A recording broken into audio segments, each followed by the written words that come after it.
খুব মজার একটা জিনিস শেয়ার করতেছি আপনাদের সাথে। তো কয়েকদিন আগের এই ভিডিওটা করা ছিল ঈদের চাঁদ রাতে আর কি। হ্যালো এভরিওয়ান, আসসালামু আলাইকুম।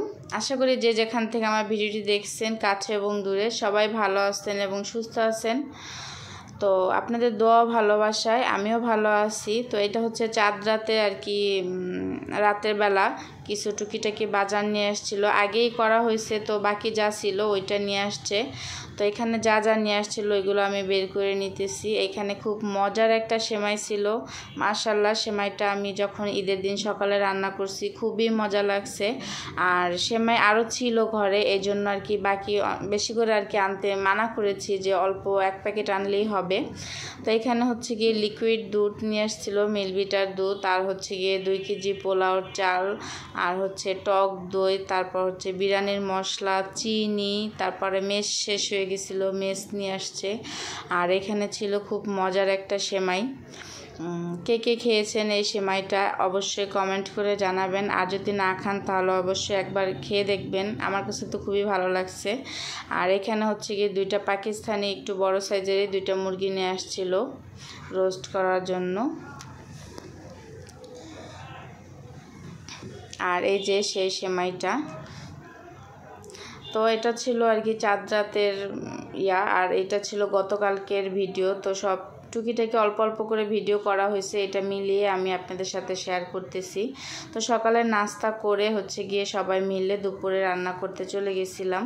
তো পরোটা বানিয়ে নিয়েছিলাম, আর হচ্ছে গিয়ে গরু গোশের তরকারি ছিল, ওইটা দিয়ে নাস্তাটা খাওয়া হয়েছে। আর এখানে হচ্ছে গিয়ে মিষ্টি কুমড়া ভাজি করতেছি আর কি, পানি ছাড়াই একটু শুকনো শুকনো করে। আর মিষ্টি কুমড়া যতই করুক একটু পানি পানি কিন্তু হবেই। তো আমি মিষ্টি কুমড়াটা ফ্রাই প্যানে বসিয়ে দিছিলাম। তো মিষ্টি কুমড়াটা হয়ে যাওয়ার পর এখানে আমি আর কি গতকালকে গরু গোশত রান্না করতেছিলাম। তো মশলাটা ভালো করে কষিয়ে তারপর হচ্ছে এখানে আমি যে গোশতগুলো দিয়ে দিয়েছিলাম। আর ঈদের সময় দেখা যায় যে অনেকেই কিন্তু ওই যে গোশত বেশি করে রান্না করে রেখে দিলে পরে হচ্ছে গিয়ে জাল দিয়ে খেতে কিন্তু ভালো লাগে। আর আমাদের হচ্ছে গিয়ে সোহানের বাবা বা সিয়ামের বাবা, সে আবার আর কি ওরকম একবারে রান্না করে রাখলে সে আবার ওইটা খেতে পছন্দ করে না, তার কাছে নাকি ভালো লাগে না।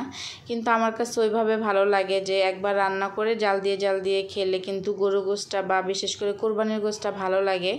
তো সে ওভাবে পছন্দ করে না, এজন্য আমি ঈদের দিনে রান্নাটা ঈদের দিনই করছি। আর এটা হচ্ছে যে ঈদের পরে গতকালকে, তো যেদিন খাবে সেদিনই আর কি অল্প অল্প করে রান্না করে দিতেছি, কারণ বেশি করে রান্না করে রাখলে সে খাবে না, এই জন্য। তো তার মর্জি অনুযায়ী রান্না করার চেষ্টা করতেছি। তো এখানে আমি গোশতটা মশলা কষিয়ে ভালো করে আর কি যে কষিয়ে নিতেছি, গোশতটা অল্প জালে আর কি ঢেকে ভালো করে নাড়াচাড়া দিয়ে কষিয়ে নিতেছি। তো আবারও আমি নাড়াচাড়া দিয়ে আর আজকে ছোট্ট একটা ভিডিও শেয়ার করতেছি অল্প অল্প করে আপনাদের সাথে কিভাবে কি করলাম। আর এখানে আমি কিছু রসুন আর হচ্ছে আস্ত পেঁয়াজ দিয়ে দিব।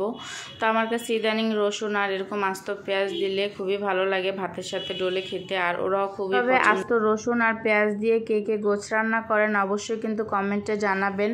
আর এই তো আমার গোশত রান্নাটা কিন্তু হয়ে গেছে অলরেডি। আর আজকের ভিডিওটা এ পর্যন্তই। যারা ফেসবুক থেকে দেখছেন ফলো করবেন, লাইক দিবেন, শেয়ার করবেন, আর ইউটিউব থেকে দেখলে সাবস্ক্রাইব করবেন।